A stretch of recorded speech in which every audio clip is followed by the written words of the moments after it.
నెల్లూరు జిల్లా ఉదయగిరి రూపురేఖలు మార్చేందుకే రాజకీయాల్లోకి వచ్చానని స్థానిక శాసనసభ్యులు కాకర్ల సురేష్ తెలిపారు.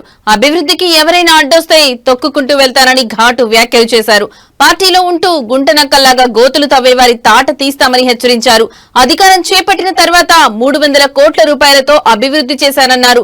భూ వివాదాలు, అగ్రిగోల్డ్ భూముల చెట్ల వ్యవహారంలో కొందరు తప్పుడు ప్రచారం చేస్తున్నారని ఫైర్ అయ్యారు. త్వరలోనే అన్ని విషయాలు వెలుగులోకి వస్తాయన్నారు. ఉదయగిరిలో దీర్ఘకాలిక సమస్యలను పరిష్కరించి ప్రజలకు దగ్గరయ్యానని, విద్య, ఆరోగ్యం వైపు ప్రత్యేక దృష్టి సారించామన్నారు. పని కట్టుకుని పనికి మాలిన ఆరోపణలు చేస్తే ప్రతిఘటిస్తామని వార్నింగ్ ఇచ్చారు. 25 సంవత్సరాలు ఇక్కడే ఉంటా, ప్రణాళికాబద్ధంగా అభివృద్ధి చేసి చూపిస్తానని ఎమ్మెల్యే సవాల్ విసిరారు. ఈ రోజున నన్ను నేను తెలుగుదేశం పార్టీ ప్రోడక్ట్ కింద చూసుకుంటాను. ప్రతిరోజు కూడా మన నియోజకవర్గం నుంచి, ఉదయగిరి నియోజకవర్గం దాదాపుగా మేము 500 నుంచి దాదాపుగా 600 ఆఫర్ లెటర్లు కానీ 600 మందికి ఉద్యోగాలు మనం ఇప్పించుకోగలిగాం. ఇక్కడి నుంచి మనం జాబ్ మేళాల ద్వారా కానీ రకరకాల దీనివల్ల.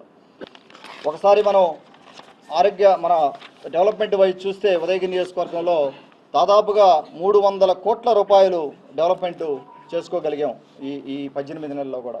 ఒకసారి మనం ఈ రోడ్ల నిర్మాణం గురించి చూస్తే 150 కోట్లు రోడ్ల నిర్మాణం చేసుకోగలిగాం. వాటిల్లో ముఖ్యంగా మనం చూసుకుంటే కలిగిరి మండలంలోని బొట్టువారిపాలెంలోనే 1,45,00,000 బ్రిడ్జి నిర్మాణం ఒకటి, అలాగే జలదంకి మండలం చామాదుల్లో 65 లక్షలతోటే బ్రిడ్జి నిర్మాణ పనులు, కొండాపురం మండలంలో గానుగుబెంటలో 42 లక్షలతోటే బ్రిడ్జి నిర్మాణ పనులు అవ్వచ్చు, అలాగే కలిగిరి మండల కేంద్రంలోని హైవేపై జొరవారిపాలెం దగ్గర బ్రిడ్జి నిర్మాణం అవ్వచ్చు. రోడ్డు మార్గాలపై బ్రిడ్జి అవసరాలు గుర్తించి వాటిని పూర్తి చేశాము. కొండాపురం రోడ్లు, కలిగిరి కొండాపురం రోడ్డు వేగవంతం చేశాము.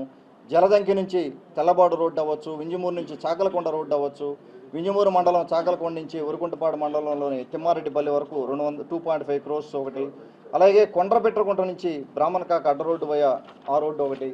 ఇలాగా ఎన్నో రోడ్లు దాదాపుగా 1,80,00,000 రూపాయలతోటే ఉరుకుంటపాడు నార్తకొండాయపాలెం నుంచి కానీ, అలాగే 1,75,00,000 రూపాయలతోటే కలిగిరి మండలం వెలగపాడు నుంచి కొత్తూరు రోడ్డు ఒకటి. ఇవన్నీ కూడా దీర్ఘకాలిక సమస్యలతోటే దాదాపుగా 20-30 ఏళ్ళ నుంచి రోడ్లు లేని పరిస్థితి నుంచి ఈ రోజున రోడ్లు వేసుకోగలిగాము. అలాగే కలిగిరి మండలం సిద్ధనకొండూరు గ్రామం నుంచి ఆ శివాలయంకి 96 లక్షలతోటి రోడ్డు వేసుకోగలుగుతున్నాం. అలాగే జలదంకి పంచాయతీ కమ్మపాలెం నుంచి అప్రోచ్ రోడ్డు వేసుకోగలుగుతున్నాం. అలాగే చాకలకొండ రోడ్డు నుంచి రావిపాడు రోడ్డు వరకు 85 లక్షల రోడ్డు ఒకటి, అలాగే కొండాపురం మండలం సాయిపేట నుంచి కొమ్ముపాలెం వరకు 3,85 లక్షలతోటే రోడ్డు నిధులు మంజూరు చేయించుకొని రేపొద్దున రాబోయే రోజుల్లో మనం దాన్ని ప్రారంభోత్సవం చేసుకోబోతా ఉన్నాం. అలాగే తొత్తులూరు మండలం నేషనల్ హైవే నుండి వెంగనపాలెం రోడ్డు ఒకటి 2,95 లక్షలు, సీతారాంపురం మండలం నుంచి నేషనల్ హైవే వరకు దేవశెట్టిపల్లిలో 1,05,00,000, అలాగే నెల్లూరుపాలెం నుంచి వింజమూరు రోడ్డుకి 2 కోట్ల రూపాయలు, సంగం నుండి కలిగిరి రోడ్డుకి 50 లక్షల రూపాయలు.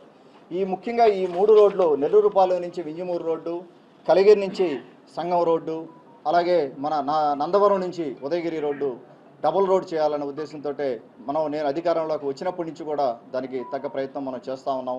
సిఆర్ఎఫ్ నిధుల కింద మనం ప్రయత్నం చేస్తూ ఉన్నాం. ఖచ్చితంగా అయి తీరుతాయి. ఈ లోపల టెంపరీగా ఫిక్స్ చేసుకునే దానికి 2 కోట్ల రూపాయలు మంజూరు చేసుకోవడం జరిగింది. అలాగే సంగం నుంచి కలిగిరి రోడ్డు కూడా చాలా దారుణంగా ఉంది రోడ్డు. ఆ రోడ్డును కూడా ఫిక్స్ చేసుకునే దానికి మనం కొంత 50 లక్షల రూపాయల డబ్బులు అప్రూవ్ చేసుకోవడం జరిగింది.